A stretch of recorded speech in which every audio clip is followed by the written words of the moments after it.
from Blue Sky? I just posted on the Instagram. Oh, that's so nice.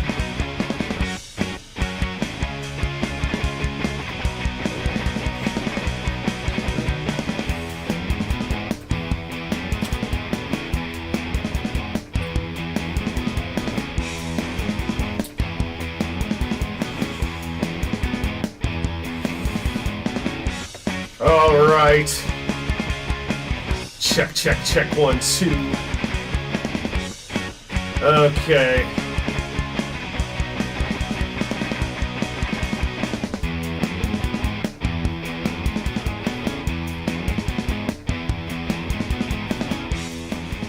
All right. Oh, I gotta move over a little bit for Nat here. All right. Also saying the camera's too far. Gonna roll down the volume here. Oh, that's what I have. See, there we go. All right, here we are. Welcome to the Rough Report. I am Jimmy Ruffian, and I had a beverage in my mustache. Oh, I am not talking. You are you not on? Oh, now try. Am I talking? Hey, Yay. I'm talking. There you go. Hey, huzzah. You just couldn't hear yourself. I had could to not turn hear that you. up. Okay. Okay, here we are. Yeah. All right. I feel a little rusty. I gotta shake this rust off. You know what I'm saying? Yeah. So it's been a fucking month. I tell you what. It might be 3 weeks, but like it's been a fucking year. Sort of Christ. So yeah, welcome to another live with Jimmy Ruffian and Nat Prince, the Rough Report. It's been about 3 or 4 weeks. This is our first show back since the election. Yeah. 3 weeks because 3 weeks. election was April 28th. Okay. Yeah. Okay, that makes sense. All right. Yeah.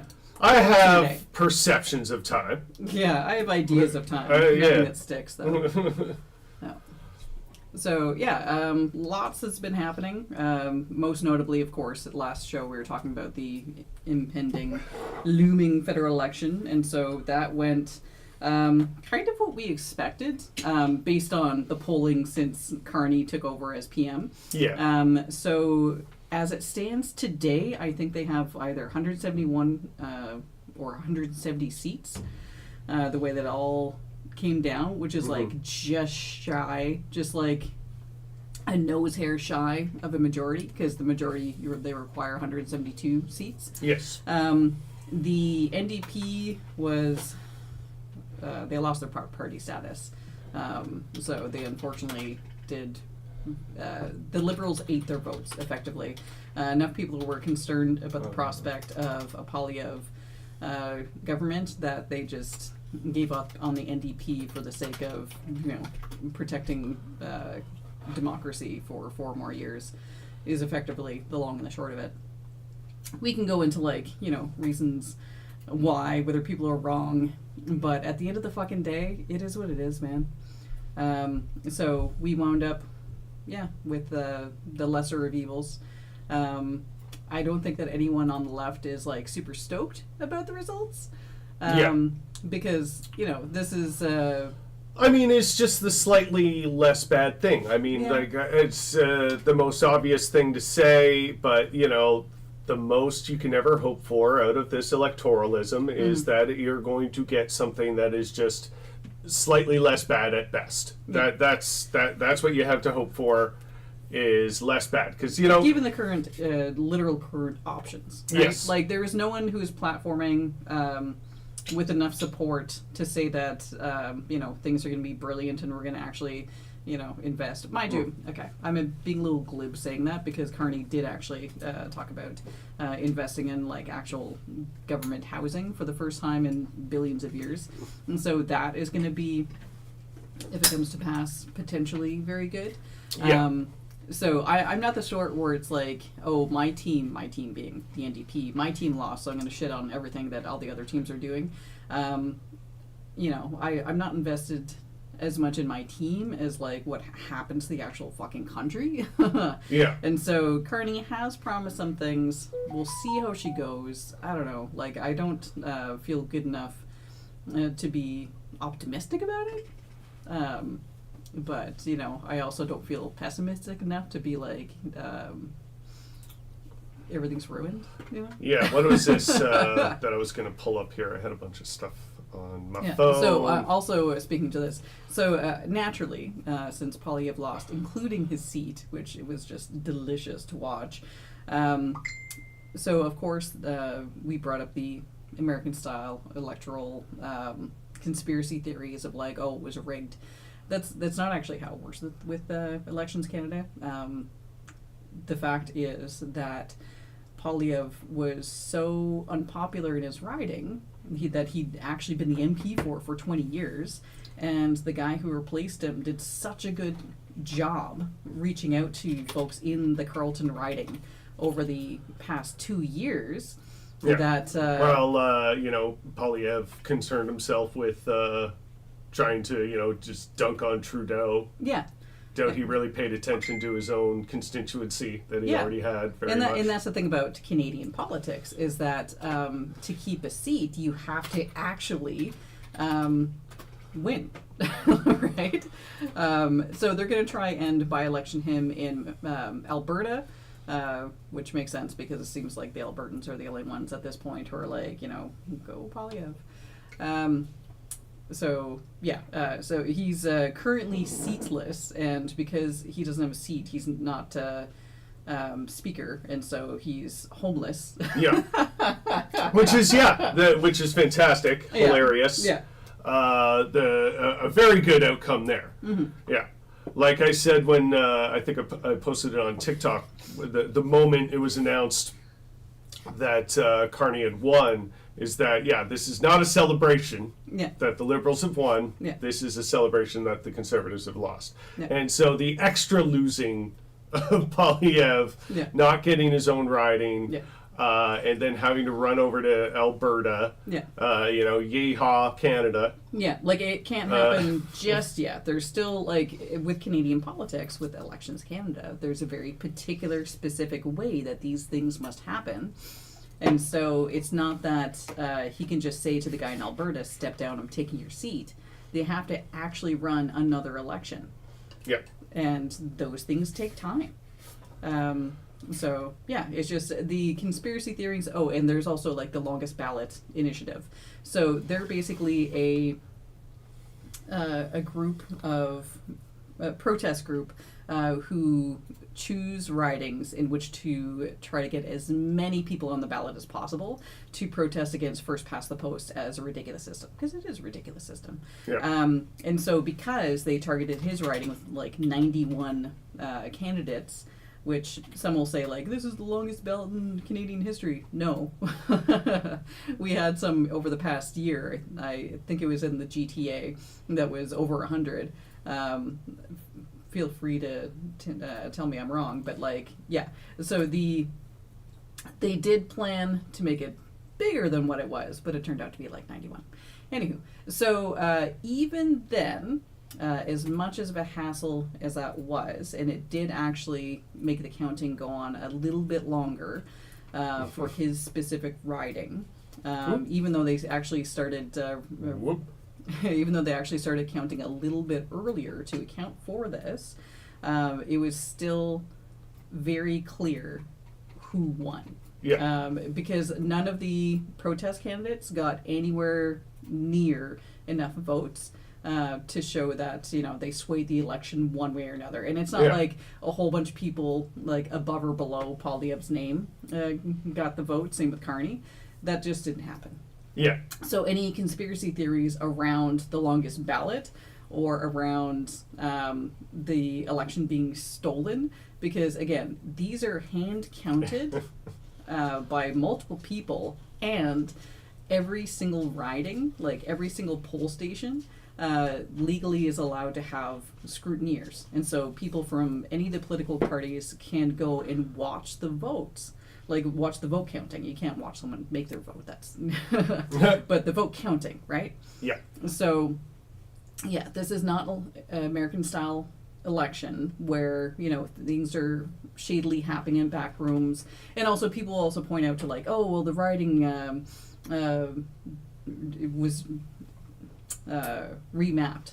I mean, yeah. So Canada went from 338 electoral districts to 343. That had zero to do with Polyev. That had everything to do with the increase in population and the districts that were remapped were done so because of population changes in those areas. So people are like, oh, well, look what happened to his specific riding. I mean, that just happened to be where he lived. Yeah. And so where he lived got a lot more people. So yeah, it was one of the ones that got redrawn. And yeah, the longest ballot committee chose his because they're trying to get recognition for their protest against first past the post. Yeah. Of course they're going to choose someone And like let's that. be real about this, like, childish, like, crying about, like, oh, it's unfair that this got redrawn because of population growth and all this stuff. Because you know, if it happened in the other direction, if it's something that favored the Conservative Party, they would defend it to no end. Yeah. This is not These a aren't thing serious about people. justice. No. This isn't a thing about ethics. No. No. It's just like there's no consistent values when it comes to that. Not Yeah. from these people. No. Don't be ridiculous. Yeah. It's silly clown shoes. The honking is deafening. Yeah. Yeah. Anyway, that was the election. And so. And that was the really big ballot in Carleton right there. Yeah. In Yeah. case you didn't piece that together. Yeah. Yeah. So, it was obnoxiously long, and Elections Canada had quite the headache to try Yeah. and figure out how Like to put that, stuff like this on one ballot. just to put in perspective to people who may not like know what these look like, that's about a foot wide. The paper. So it's like 8.5 by 11, so like 8.5 wide. I think. Is it? I think. I think it's bigger than standard printer paper Like like it might that. be. Yeah, The I thing don't is, think that's letter the size. thing is, it's we bigger. didn't vote in that election, and so No, but I'm pretty sure the no, but width I'm of saying- the paper is the same. I'm just all saying over. that not having, if you're not in that district, you don't just get to handle like a whole bunch of empty election ballots. Yeah. And so, yeah, I haven't handled one. I'm not 100% sure. I suspect 8. I would suspect the width was about the same as the ballots we had, and I'm pretty sure those were that was like a wide piece of paper, wasn't it? Was it? Was it? Now I'm doubting myself. Now you see. I'm doubting myself. all right. Doubts all around. Okay. Yeah, I want to say that was closer to like 11, like this way, wide, but Yeah, I don't know. I don't know. we could easily Besides the point. We could easily ask the internet, but I'm not gonna. So Yeah. anyway, Yeah. that's one thing that I'm not too worried about. Checking myself on, like. I was just trying to make it so this is how silly that is. You're not looking at like a receipt. No. Yeah. It's this is a big ass piece of paper. Yeah, like there's concerns about making it accessible so that people can fucking read it. Yeah. And so they're not putting it in fine print, right? Yeah. Like, you would have at the bottom of an Apple receipt. Because then I could see people being concerned Oh, about absolutely. checking the wrong box by mistake. Because there's a lot of people who maybe their eyesight isn't so great, or maybe they're like dyslexic or something, and it's hard to see. And then another thing that is, if stuff. folks were like, Elections Canada is only providing a pencil, so use a pen so no one can change your vote. No one can change your fucking vote, okay? Yeah. Like, When's the last time you tried to erase pencil off of paper, and no less paper like that, paper that had that kind of texture well, that it's got. that paper is meant to not be able to erase, Yeah, right? yeah. And like it would pencils, just smudge all over the freaking place. yeah, it would be indiscreet. Yeah, and yeah. so yeah, it's not a thing. In between, the amount of people counting ballots and scrutineers. But even in an ideal pencil eraser situation, most of the time that just doesn't work. It doesn't work very well. You can still it does. see Yes, something welcome that's back there. to you too. Yay! There we go. yeah, we got we're the just- thing up on the screen right there. There we It's go. working. Yeah. But yeah, anywho, that was, and so the people, squawking about, bring a pen. Fine, bring a pen. It doesn't fucking matter. This isn't, they're not counted by Scantron, they're not counted by machines, they're counted by hand. So if you want to bring a pen, fine, whatever. Just make sure that your vote is clear, And then, it's pretty indisputable. There were a few districts, at least two, that were so close in numbers, they did actually have recounts. One of which, at the end, went to the Liberals with a difference of like 1, and that was Terrebonne in Quebec. They won with 1 vote. Oh, yeah, right. Yeah. Wild stuff. Yes. So anyway, this was, if you're an election nerd, this was an interesting election. Yeah. Before and after. And the and the big thing that post-election that they're talking about, and that is, as a leftist, both very predictable and very frustrating, is you're hearing the very typical things that a right-wing sort of liberal like Mark Carney would do, and just how he talks about things economically and things like that. So it's going to table a budget this fall. Well, it's to make sure it's very comprehensive and all that, which, no problem with that. That's not the thing here. It's what some of the, clues that we've already gotten about what that budget is going to look like. And, yeah, exactly. And what is it? One of his spokespeople saying something like, we believe Canadians have elected Carney with a mandate to focus especially on the economy and things like that. I'm like, who said that? Like, where are you getting this from? Where a bunch of people like, the economy? Because I feel like the average Canadian, either if they're talking about the economy, they're not talking about the same thing they're talking about. Yeah, they're not talking about stock markets. They're talking about fucking jobs. Fucking tariffs. Yeah, and can't afford groceries. Yeah, and exactly. And and the things that the Liberals pick up is the stuff that they feel is most convenient and congruent with corporate interests. Yeah. So they're interested, Liberals by and large, as a party. More interested in things where the corporate and supposed worker interest would align, then they're all over it. Because the best of both worlds, right? But most of the time, of course, those are things that aren't necessarily beneficial to workers, ultimately. It doesn't really change how the dynamics of power there work between the worker and the capitalist class, and there's never anything substantial with that, right? And so don't expect anything, of course, revolutionary, but what is it? Talking about ways that they want to reduce the price, the cost of housing, and of course they're going to do everything that they're not going to do anything that's going to work, essentially. They don't want to reduce the price of housing because price controls are out of the question. They've already said that, more or less. Because too many boomers have made housing their retirement nest egg. And the government is unprepared to replace that nest egg. Exactly. Because that would require increases to Canadian Pension Plan, for example, or UBI, etc. Yeah. And even though the Canadian Pension Plan should be much more robust, it should be the thing that a lot of people are depending on in their retirement. It should be a thing that is dependable. Yeah. But unfortunately, they said, put everything in your house. Yeah. And even though... and this is the most frustrating thing about this narrative to me, is that how they're pussyfooting about price controls because they don't want to feel like they're ripping people off of the value of their homes. Is that value is already inflated? If you took away how much that is inflated, how much that is bloated, how excessive that value has become, they'd still have a good retirement. They'd still have a good amount of money being made off of their investment. Yeah. Like $1 million houses, when it's they bought that house in the 90s for $200,000, right? And now it's worth $1 million, which is absolutely insane. Yeah. And so even if you put price controls on it where it was okay, now it's $500,000, you're still making money. Yeah. You're still making money off your investment. Yeah. Yeah, and like unless you've purchased in the past decade, It's crazy.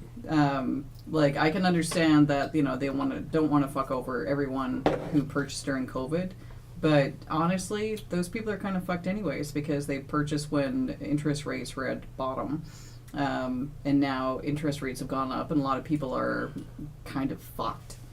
Yeah. Their mortgage is going from, and I'm pulling numbers out of my ass. So like, if you want to give me actual numbers, that's fine. So See the mortgage, if I can.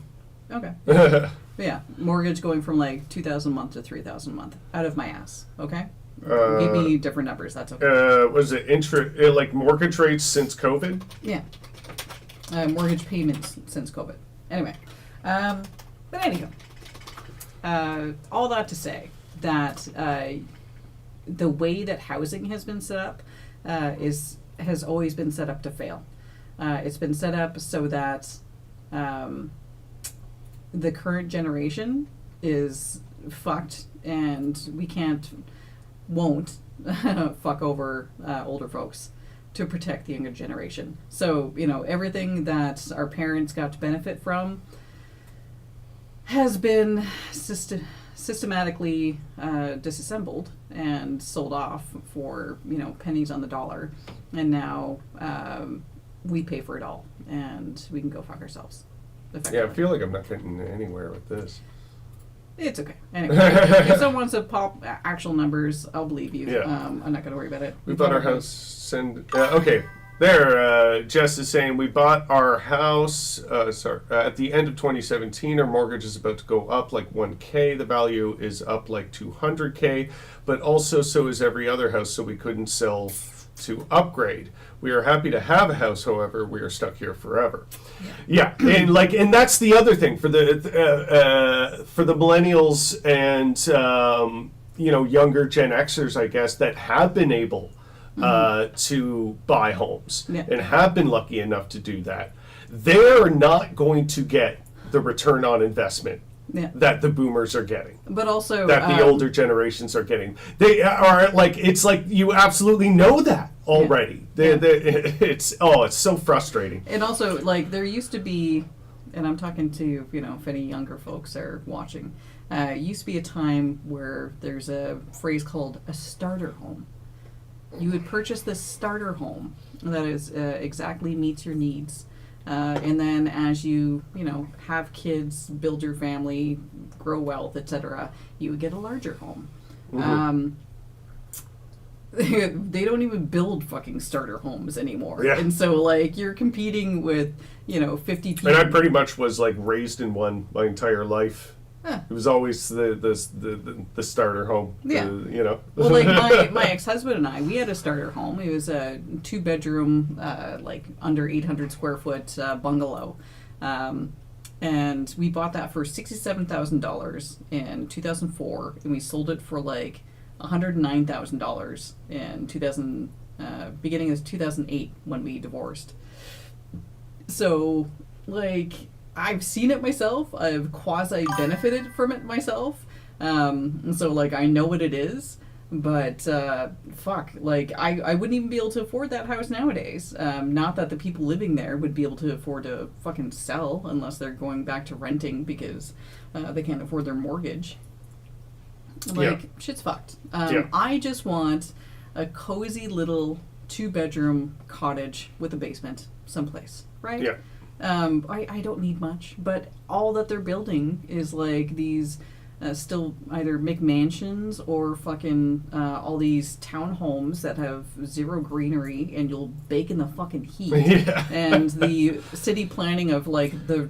Oh, and that's another part of it too. Like, it just keeps snowballing. The quality of said homes, right? Fucked. Shit's fucked. Right? On top of everything else, on top of the fact that you're going to be stuck in with your mortgage, with your house. It's not going to be the type of boom in your investments that it is for the older generations. Yeah. All these things, and then on top of that, they're built like shit. Yeah. Like, not saying every case, but there's I mean, enough There's cases, I would say there's enough more cases. cases than there were before, especially as you're talking about like the sort of right-wing political movements that are depowering the government from being able to regulate these things and enforce regulations. Yeah. So yeah, you're going to get a decrease in quality and like this sort of slumlordism. Yeah. Yeah, it's just like the absolute shitification of everything, you know? And one of the most frustrating things is a little tidbit of common knowledge that, some boomers still have not let go of, is that you're wasting money by renting and you should invest in housing.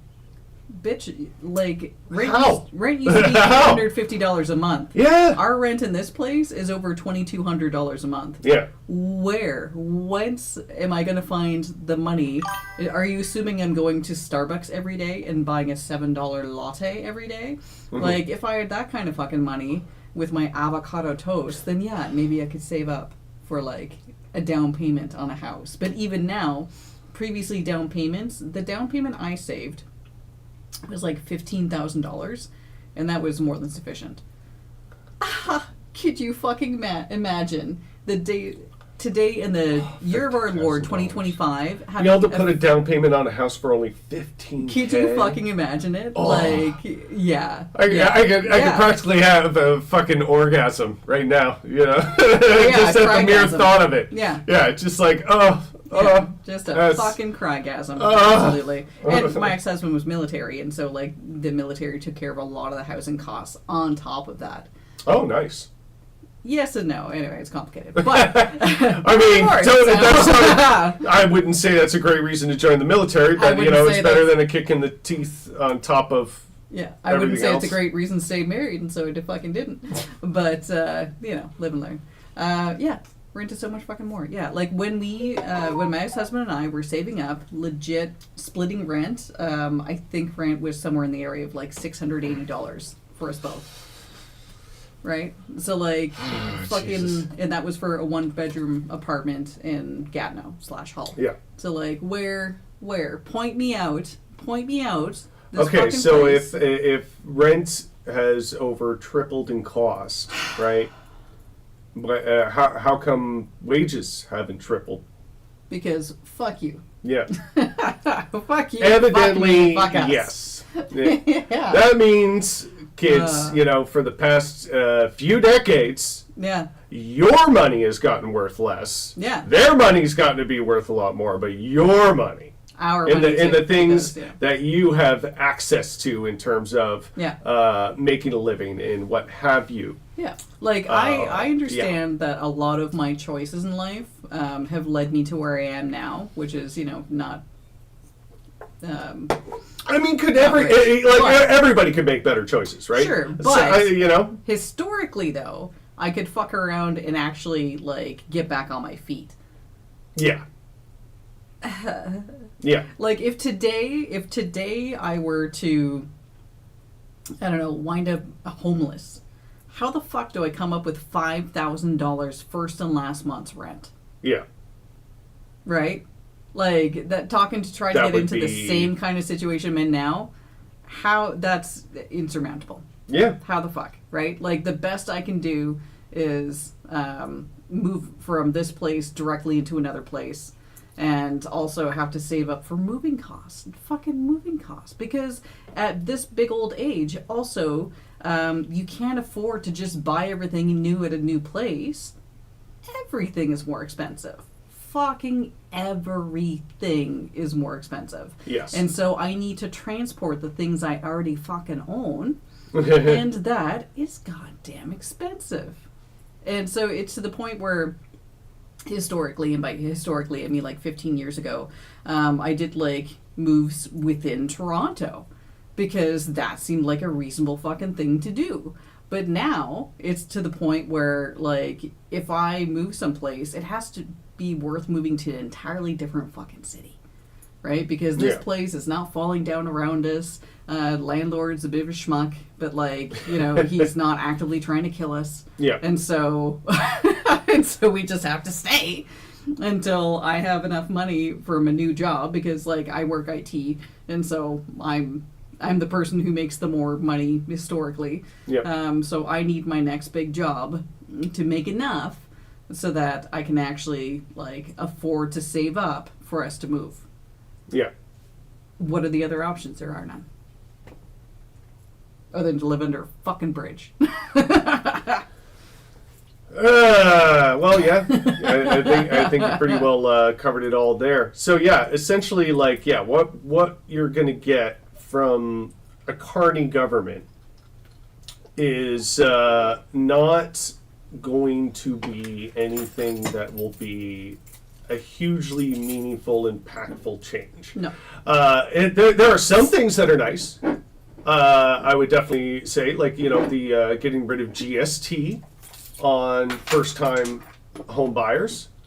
I think that's a great idea. That's just one thing that, saving 13% on top of hundreds of thousands of dollars is GST pretty good. itself is 7%, isn't it?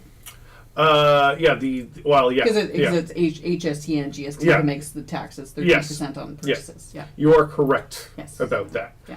But even at 7%, that's still thousands of dollars. Yep. I don't know if there's some way that they're legislating you don't have to pay the provincial tax. I don't know what if there is anything with that. If it's just 7 or 13% or whatever. Well, Ford loves to get rid of fucking revenue streams. So like, Yeah.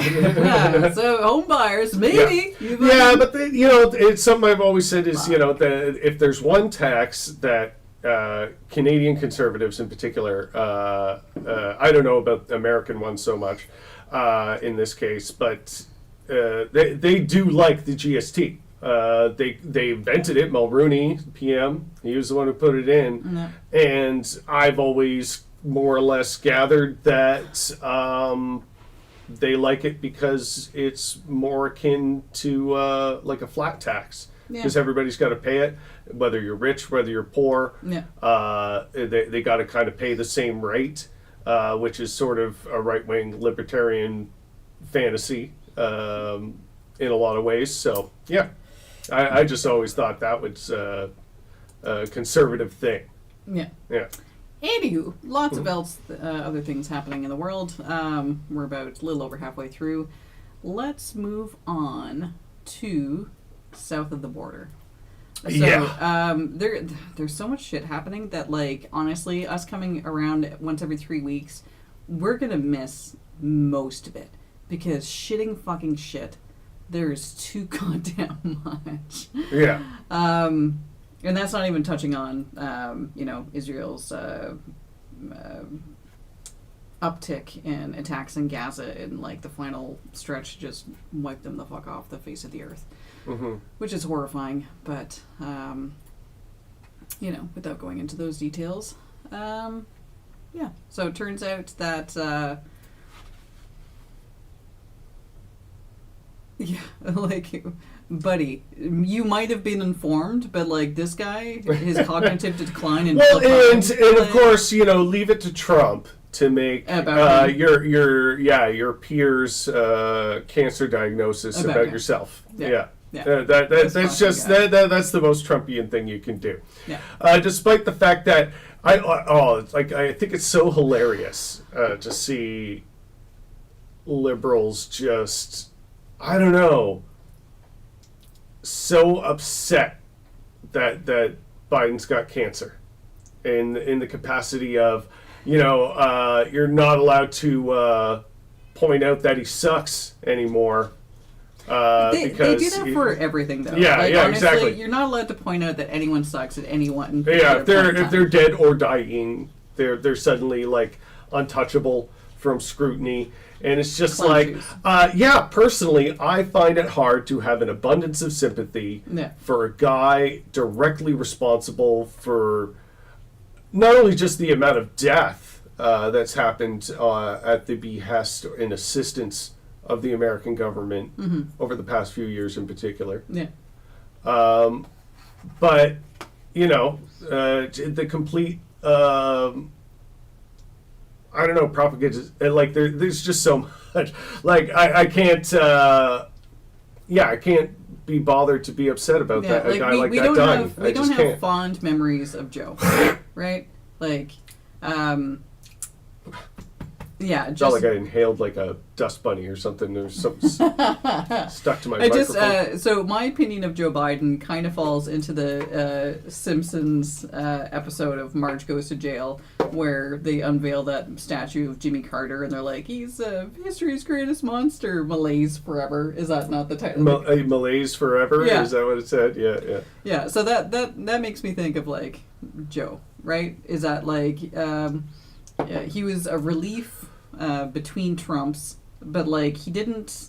He also, He you tried know, to do allowed system. for Trump 2.0. Fuck, he did Completely sincerely. allowed for it. Him Yeah. and all the rest of the establishment Democrats, by the way. Yeah, Yeah. Like, how is Trump not in jail, but because of an utter, deliberate failure Yeah. to not put him in jail? yeah, like By all accounts, yes, that guy should be totally in fucking jail. Yes, he should be For under the jail. his number Like, of holy crimes shitting fuck. he has been found guilty of. Yeah. Right? And it's this liberal attitude of like, oh, we need to take the high ground. Up until The high ground of what? Yeah, like, like- you allowed a guy to get away with egregious crimes. And so now yeah. he's extending his So, war crimes and yeah. has turned to ICE. Like, ICE was already the Gestapo, Yeah. but now it's like the extra Gestapo. So, like, And that's fucking So cool. not only did they allow him to run, but they ran on, going further to the right, right? Trying They to ran- cater to the conservatives and Project alienate their own 2025. base. Project 2025 was Yeah. published, was well known. Like, okay, you can see And what- the whatever- liberal response to that was, let's become more conservative, because surely these more reasonable conservatives Yeah. will want to vote for us Yeah. instead of these crazy Republicans, Yeah. while alienating any chance of getting left of center votes. And completely just ruining all that kind of good faith you might get from the left or the center left Yeah. when it comes to election time. It's fucking crazy making. It makes me feel like I am in an alternate universe where I'm expected to be sane and I don't fucking know how. Yeah. Oh, just and it's like they keep doing it, right? And we're talking about I think all Western liberal governments in general are all kind of doing this, Complicit, in being complicit like this. Yeah, I think I just read something about that, the Labour Party in the UK are kind of falling into the same trappings. Yeah, I've heard that. And a lot of the same people consulting them, a lot of the same consultants in the American election are also British election consultants and stuff like that. And so whoever these guys are, you're you're fucking up, man. But you could easily theorize that this is all in pursuit of insulating the system and just keeping it on life support for as long as possible. Yeah. And that sort of thing. All just maneuvers to those types of ends and means. Yeah, I mean, the cool thing is that we'll all be living underwater pretty soon, so we won't have to worry about these things. Maybe the mer people will take better care of us. I'm going to be like one of those mer people. I already decided. I'm going to be like I Kevin love Costner. the water, man. You're gonna be like Kevin Costner in Waterworld. Yeah, I want lakefront property in the middle of Canada. Yeah. That's what I want. Fuck. What if everywhere was a lake, though, like Waterworld? Yeah. And yeah, there you go. Yeah. Then we can have the orcas just fucking drowning the rest of us, and we'll be like, I get it. Yeah. And I have gills, so the orcas can't drown me, which is very frustrating for both of us. No, they're orcas. They'd be like, "Oh, do you chomp?" Yeah, exactly. You They, did. it would take them a minute to figure out why isn't this guy drowning, and then they'd have to resort to other means. That would just suck. chomping your gills. So Yeah. Team Orca all the way. Which is not to say that I support the guy that was he wasn't just an anti-natalist, but he blew up an IVF clinic. He was the only. Is this first you're hearing of it? Go on. Okay, so like he, they're calling him like left wing extremist, but like I don't think that's the case. I think that's a pretty big fucking stretch.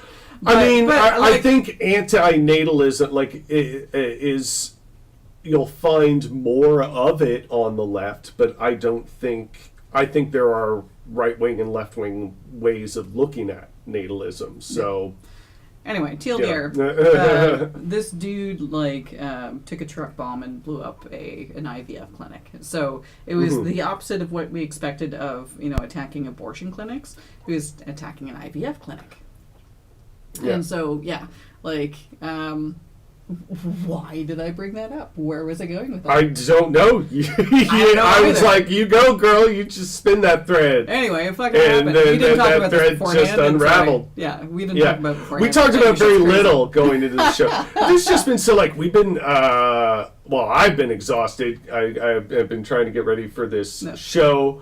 Going to do the plug. May 22nd. I should have had a graphic ready to come across on the screen. We talked about that. Yeah. We gotta start doing Kyrans or something like that, like the scrolling text across the bottom. Got to start doing something like that, maybe. What about Madonna's Left Out? But hey, look, trying to talk and listen to you and do the screen switching thing that I got to do sometimes. Hey, I already got enough going on, right? Whereas my contract has come to an end. I'm unemployed, and so my brainlessness is just because this is my first time off work in 10 years. Yeah. And so my brain's just kind of like, what if we just fucking don't? I'm like, oh, maybe we fucking don't. Fuck it up. Yeah. Anyway, lots of stuff happening. Oh, Jess. He was just on Reddit philosophy too much. I feel like pronatalism tends to super right wing, and antinatalism tends to be super online on both wings. Yeah. I think that's a pretty fair way of looking at it. Yeah. Because super online does no one any fucking good. Go out and touch some grass, myself included. Yeah. Right? Like when I tell someone to touch grass, I'm like, you know what? I'm also going to touch grass because I made the mistake of being online today. Yeah. That's my fault. Yeah, I have seen some things. I've showed you some things today that it's like, oh, that's pretty cursed, isn't it? Yeah, I'm going to go take a walk. Yeah. I'm going to go take a walk, listen to some nature, maybe lie down in the creek. I know, that's my toxic trait. That's my morbid side, is just taking in stuff that makes you want to turn inside out. And I used to. I hate myself for it sometimes, but I can't stop. I used to moderate multiple slut walk Facebook pages. Well, that's not I don't know if that's the same energy. You tell me what kind of energy you think that was. I actually I thought you were going to say you had to contain a lot of hateful people. Yeah. And crazy people and idiots. And but I feel like the types of crazy would be different, right? No. You get all sorts. You get all sorts. But anyway, I'm getting in the weeds with this. Getting into the weeds, yeah. I made a decision that, you know what, life is short, and I'm not getting any younger. I'm just gonna not, right? Because I feel that way about moderating, anything on the internet. Oh, I've decided. The fact that I have to sometimes moderate my own posts, my own private individual posts. Yeah, and it's so crazy. People start wiling out in the comments, and I gotta be like, oh Jesus. Yeah, people get so perpetually online that they say wild shit like, "How dare you, dirty delete." Bitch, this is my living room. Yeah, if I can delete it, I can delete it. You know what I'm saying? I love that. We're not part of the federal government. There's no Freedom of Information Act that requires that we retain records. We're just private assholes, right? And people talk about you put emotional labor into this comment thread, and it's if you put emotional labor into a comment thread like that, and that's how you feel about it, if it were to be deleted or you lost access to it for some reason, I don't know. Yeah, that's pretty cringe online shit. That's why you know? That's why I maintained a blog. Yeah. Right? If you need to if you want maintain to this- hold on to that comment, Yeah. you can screenshot it, you can copy and paste Yeah. it somewhere. Like, it's not the responsibility, and like, Yeah. keep in mind too that like, in 3 days' time, that thread will be unfindable. Not just because everything else in the world keeps fucking happening, Yeah. but also Facebook algorithms. You're never going to think about it again. You're never gonna find it again because Facebook algorithms fucking suck, right? And so, like, it doesn't matter the amount of Yeah, energy you exactly. put into that. Thank you, Jess. It Screenshot, just yeah. makes sense. Yeah. It's great. Screenshot it if it means that much to you. Yeah. And And it's not someone else's responsibility to hold on to your emotional labor. Yeah. Online. like the last on time I had someone stranger like spaces. absolutely having a meltdown at the debate we were having because basically, you know, I know this is going to sound so one-sided coming from me, but I swear this is how it happened. I just literally proved them wrong with Yeah. just absolute fact. Yeah. Like what they were saying was either a deliberate lie or they believed somebody else's lie. Maybe they really believed what they were saying, Yeah. and that's what was so frustrating to them to find out they were wrong. I don't know, but they did not take being corrected very well. And they had a bit of a meltdown about it, and I'm like, I'm not subjecting myself to this. I'm No. not going to be a part of this. This is now like a 30 thread deep comment thread. I'm deleting that. Yeah. And now I'm going to not only stop getting notifications about it, but, you know, other people don't have to be subjected to it now. And we can all And we can all lives. move on with our lives. Yeah, Exactly. Because look, it is not 2012. Yeah. It's not 2012. If you were talking to this person in real life, would you be like, you not recording me right now is wasting my emotional labor. You should really take in everything I'm saying, like record it and maybe listen to it later because that's how important what I'm saying is. Like, fucking get over yourself. Yeah, that's not happening. But also, like, if this It's is a happening, comment thread. if this were happening in person, I would also leave. Yeah. What are you gonna do? Like, Yeah. kidnap me and hold me hostage and make Call me you an listen asshole to you? your Yeah. face, too. I would, and then I Yeah. would leave because Yeah. you are unpleasant, Yeah. and I'm choosing to move on with my life. Yeah. And I think that, you know, so many folks with online culture, we need to understand that A, there's bots everywhere. B, there's trolls everywhere. C, there's assholes. Oh man, everywhere. There's people that are just like doing really bits to take the piss. Yeah. And I've done it myself. Yeah. I have done it to other people where I'm literally just like, okay, this is the thing I'm going to do to this Yeah. person.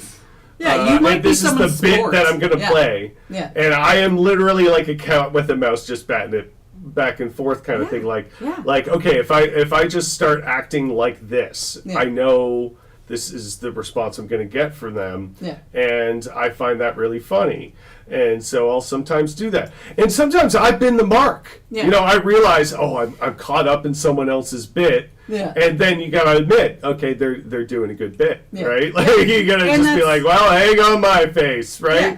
And We've that's- all been there. It's fine. It's fine. And Just that's- get over yourself, for Yeah. fuck's sakes. And that's the thing. You can't fucking tell on first glance which they are. Yeah. Maybe they're just a fucking idiot. Maybe they're an asshole. Yeah. Unless you actually know this person in real life, then I'd say 99 times out of 100, it doesn't Yeah. fucking matter. Like, you just... And so, you're like, oh, you don't think I'm a real person? Oh, that's so frustrating to me. I don't fucking care. I- You have like a cartoon animal for your PFP.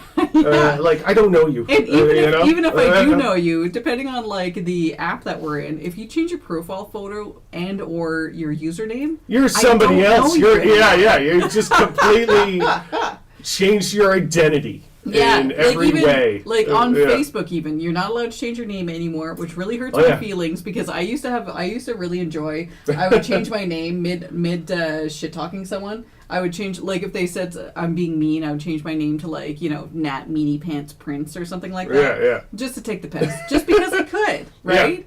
Because I've been on the internet for a long time, and sometimes I'm a fucking troll. Like, that's just what you do when you're eternally online for a long time. Yeah. And so, and so if anyone that I knew on Facebook, if they changed their profile photo, I might not have known what they looked like to begin with, and so now with a new profile photo, I might not recognize their name, and it's a whole new fucking game. On Reddit, forget it. I don't even fucking look at usernames. Yeah. Like, it'll take someone to say, username checks out, for me to actually look at a username. I have no idea who I'm conversing with, because I don't intend for conversations to continue. I'll post something like, oh, that meal was great, on one of the cooking forums or something like that, or same thing on the cooking forums of like, what the fuck was that, right? Like, not intending to have any ongoing connection and communication, because it's Reddit. Like, I don't give a shit who you people are. I'll change my name, I'll change my profile pic, or I just won't. Like, it doesn't matter. Fuck off. Anyway, touch grass. Yeah. I will touch grass. Yep. He will touch grass. Everyone needs to touch grass and get a lot. I know. I've had moments where I have been too online. Yes. Absolutely. But for the most part, like, I feel like in terms of people who do the sort of thing we do, like just even coming onto YouTube and talking about this stuff, we're probably significantly less online than most people who do this sort of thing. Yeah, you know what I mean? Up until last week, I've been fucking busy, right? Yeah. Like, I've got my own life going on. Yeah. But now that I'm going to be unemployed, I'm not going to be online more. That's just a dark way to live, man. Yeah. I'm going to do the opposite with my time between jobs. I'm going to, like, go for a walk, go touch a dandelion, maybe chase a rabbit. I don't know. I just love the idea of touching a dandelion. He's just like got like luxurious curls, like the outfit from Wizard of Oz. Like, oh, I'm a dandy. I mean, this is not too far off from that, honestly. Yeah, it's got that kind of energy. This feels like the kind of it feels like I've gone out frolicked and touched dandelions, and then come into my evening clothes. Yeah. Mm-hmm. Yeah. Anyway, Canada Post might go on strike. Yeah, that was the thing. I was going to mention that earlier before we got into just like the riffing on people stuff. Yeah, but yeah, Canada Post might go on strike again because apparently anything that's being offered by the Canada Post Corporation has been insubstantial and just a regurgitation of stuff they wanted as solutions last time. They want to stop daily delivery entirely and reduce it to just like a couple days a week or a few days a week. Yeah. And also have part-time on weekends, which is obviously a explicit, deliberate attempt to water down the strength of that workforce. Yeah. And that's the thing, is that like this Canada Post isn't a money-making corporation, right? Like, this is a... It's not supposed to be. It's not. It's a service. Supposed to be. It is. It's a service. It is a government service, right? It serves us. Yeah. We pay for that service through taxation. Good. Yeah. It is a public good, and so there are ways to, broaden the benefit and reach of Canada Post, such as, and I know very little about this, and so anyone feel free to educate me on this. Didn't either this was once a service of Canada Post or the U.S., I'm not sure, but Canada Post as a bank. Am I crazy? Am I making shit up? I'm not sure what you mean. No. You know what? I'll look into it for next time because I'm talking out of my ass. I will admit when I'm talking out of my ass. I'd be impressed if you. Right so that's some wild ventriloquism. I was going to say some Ace Ventura shit. Yeah. Do you have some banaka? God damn it. It was a good movie before the transphobia. But yeah, without the if you remove the transphobia. Yeah. Yeah, like if we could just, rewrite that ending, then it would just like, mwah, Yeah. chef's kiss. But also like, the transphobia and the homophobia of like, oh no, I kissed a man, blah. Like, so tired. But like, I It's get so it. It's like, nested in '90s culture, though. You know but what I it's mean? so nested in Like early I 90s don't want culture. to. Yeah, exactly. Like I don't want to play like forgiveness for this stuff, but like when you're 20, 30 years on, you can kind of look back and go, Yeah. like I understood the cultural tides Yeah. that might have Which allowed also, I this, think, makes you the know? crying game all the more impressive. Oh, I'm That's- loosely familiar. That's the movie. Oh, you've never seen the crying game? I think so. Okay. Okay, So, who's in it? Who's in it? I feel like Forrest Whitaker. Keep going. Is he like the main guy? He dies pretty early in. Oh, okay. How am I? Okay. Anyways, I don't know. I may not have seen it. okay. I don't think he's seen it. So yeah, the crying game was very progressive for its time. And not to say this without its problems, but to be so culturally relevant, to be referenced in Ace Ventura, sort of speaks to its reach, right? Like we've gotten a lot of other movies from that era, such as actually no, that's from later. Anyway, of its era, Crying Game. I gotta rewatch it. How did I've we gotta get make, on I've gotta this make from him a watch Canada it. Post strike? I don't know how we got here. I just suddenly realized, like, talking wait, out of what's a up butt. on the screen? Talking about Ace Ventura, transphobia, talking about like culturally how to. Oh, okay, all right, yeah. yeah, okay. I Anyway. see how it happened now. Yeah.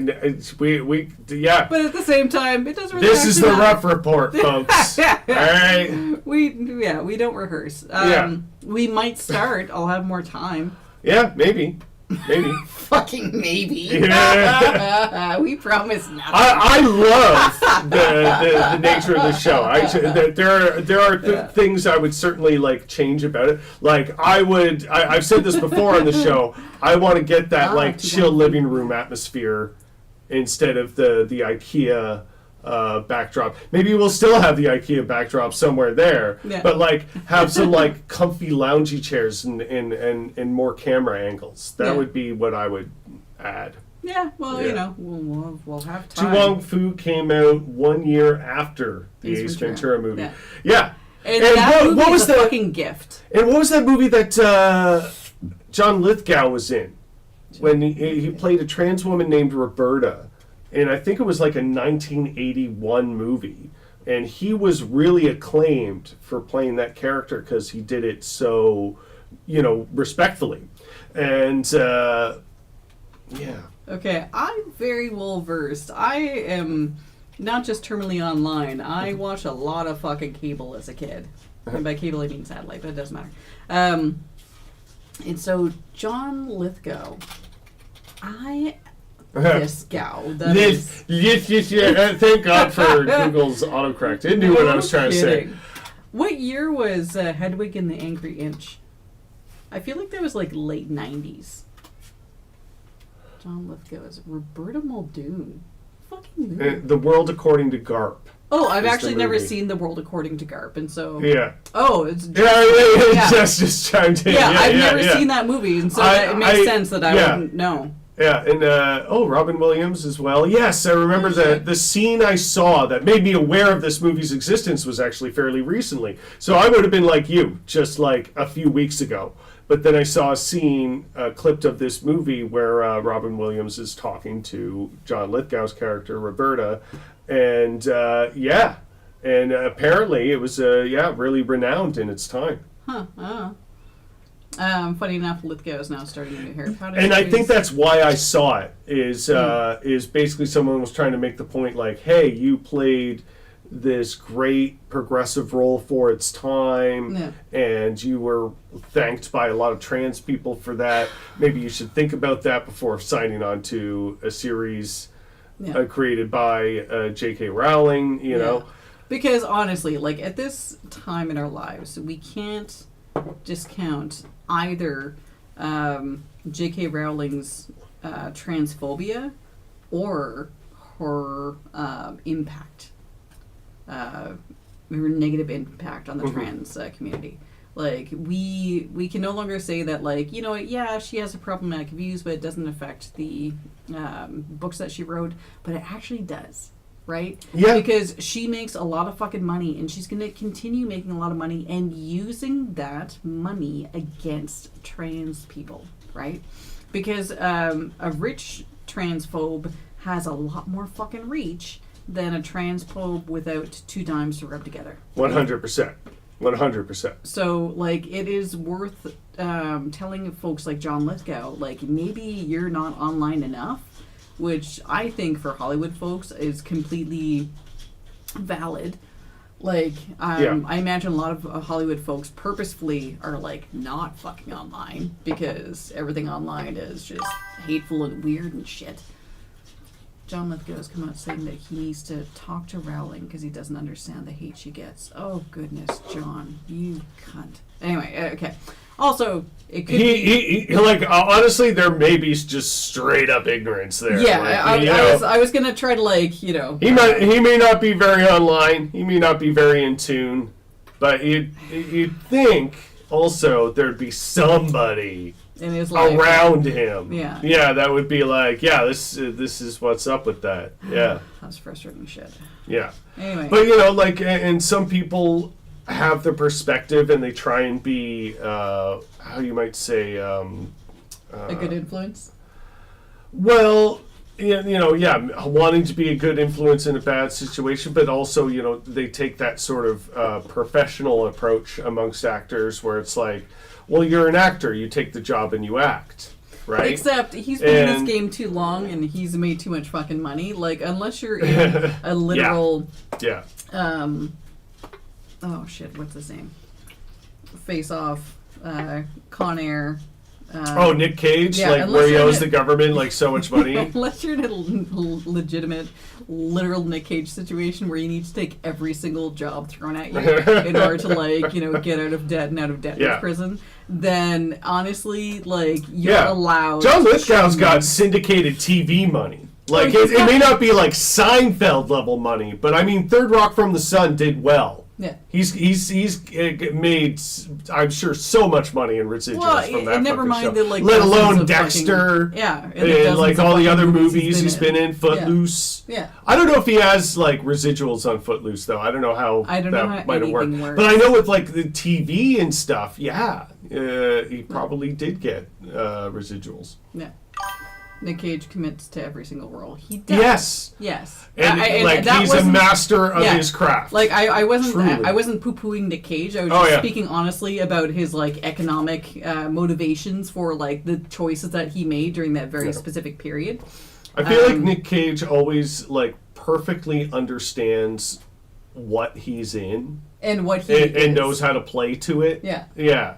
Like, oh, this is the energy of this movie. Okay, I get it. But also, this is why they asked me for this movie. Exactly. Yeah. So, like, that wasn't me poo-pooing Nick Cage. That was just me speaking honestly about, like, my understanding of his economic situation. Yeah. So, John Lithgow is not in that economic situation. And so, like, I don't give him the same kind of pass. I give him a barely maybe pass of him just being like of the generation that's so not online that he doesn't know shit from Fox. So I'll give him that tiny temporary pass, right? That's it. Yeah. But anywho, I feel like there was like something I forgot to mention. I don't know. We'll probably get to it next week. There's a couple things. Yeah. One thing was just about. This is a very like riffing heavy episode, which I appreciate. Yeah. That's good sometimes because honestly, like in terms of like the news recently, it's just been like a lot. Well, like a lot and also a little. You know what I mean? Like it's just like okay, Trump continues to be a dumb fascist and nobody's doing anything about it. Fascier by the fucking day. You know that sort of thing. And liberals in Canada, like I just said before, they're libbing. They're doing their liberal Canada thing. Yeah. Like everything is terrible, but the terribleness is more or less by the book. Yeah. It's predictable. You're just like, oh yeah, that's of course. I mean, okay. So some of it can be surprising, like, really? But at the same time, our ability to say really is degrading by the day. And so, all we can do is just laugh and cry. I tend to agree. Yeah. Anyway, And dance. yeah, Jimmy has a show this Wednesday. Is it Wednesday? Thursday. This Thursday. Thursday, May 22nd at the Rainbow Don't show up the day Bistro. before. He won't fucking be there. Yeah. My set is like 8:30, I think we're on. And yeah. Get your tickets if you... I don't have the exact... I don't know. Look at... Whoa, wait, yeah. Did I have it? Yeah, there it is. Go to one of these things. All right? And you'll find the links to get the tickets and things like that. So yeah, I should get my Blue Sky thing up there too. I'm also on Blue Sky. Yeah. I'm on Blue Sky way more than Twitter. I deleted Twitter off my phone. Yeah. For sanity. And then more shows soon to be announced. Yeah. And new songs coming out soon as well. I'm this close to finishing some new stuff. And I'm gonna get arty and weird, and so you're gonna see some actual videos because I'll have time. I talked a long time ago about how she was working on my music video. Yeah. And then nothing really came of that because various reasons, like my computer turned to crap, and then I didn't have anything powerful enough to And neither make the did I. video. Yeah. So now that problem's solved. Yeah. So And my problem of time has been resolved. Yeah. And so expect some weird arty shit. yeah, Like, don't expect Hollywood level. That's not what I'm going for. we're gonna get weird with it. I'm gonna get fucking weird with It's it. gonna be fun. And as always, ladies and gentlemen, stay rough.